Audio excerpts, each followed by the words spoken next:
So students यहाँ पर जो है वो हम समझेंगे सभी डिक्शनरी के फंक्शंस को पाइथन प्रोग्रामिंग में अप्लाई करके देखेंगे। ओके, तो यहाँ पर ये है हमारे पास डिक्शनरी।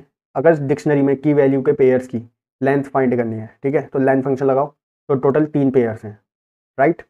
अगर सभी कीज़ आपको चाहिए तो कीज़ फंक्शन लगा दो डिक्शनरी के नाम के साथ, तो सारी कीज़ मिल जाएंगी। सारी वैल्यूज़ चाहिए तो वैल्यूज़ फंक्शन लगा दो, सारी वैल्यूज़ मिल जाएंगी। आइटम्स फंक्शन लगाओगे तो जितने भी की और वैल्यू के पेयर हैं वो आपको इस तरीके से मिल जाएंगे आउटपुट में। गेट फंक्शन लगाओगे और अंदर कोई की डालोगे तो की डाल के क्या होगा, उस की जो भी वैल्यू होगी वो आपको मिल जाएगी 1, जो कि यहाँ पर है।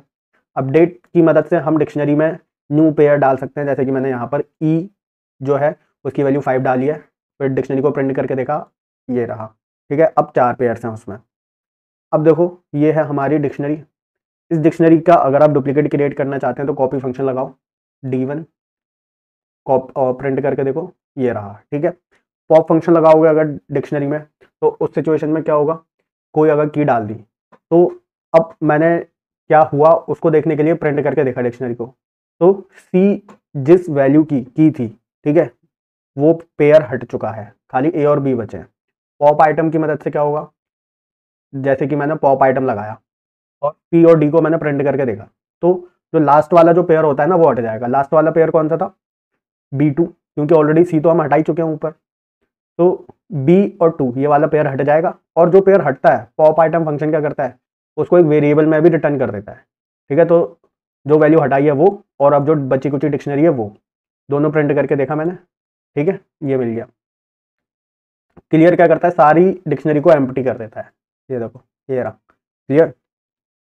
अब देखो सेट डिफॉल्ट फंक्शन, ये क्या करेगा, मैंने ए की वैल्यू 5 दी है जबकि ए की वैल्यू ऑलरेडी प्रेजेंट है, फिर मैंने जो भी वैल्यू जो है ये रिटर्न करेगा वो मैंने वी में कैच करी, प्रिंट करा के देखा 1 आया, क्योंकि ए की वैल्यू ऑलरेडी 1 थी इसलिए 5 नहीं करी गई। लेकिन अगर मान लो नहीं है, जैसे जेड की वैल्यू 5 दे दी, ठीक है, डी के अंदर, डी को चेक करा, आप देखो जेड की वैल्यू 5 के साथ डिक्शनरी बन चुकी है, क्लियर। मैक्स और मिन फंक्शन, ये इनके अंदर मैंने वैल्यूज भी लगाया है। अब क्या होगा, उन वैल्यूज़ में जो भी मैक्सिमम वैल्यू है या जो भी मिनिमम वैल्यू है वो प्रिंट हो जाएगी, ठीक है। सॉर्टेड की मदद से आप डिक्शनरी के जो की और वैल्यू के जो आइटम्स हैं उनको आप सॉर्ट कर सकते हो, प्रिंट करके देखो, जैसे कि आप यहाँ पर देख पा रहे हो। Clear students.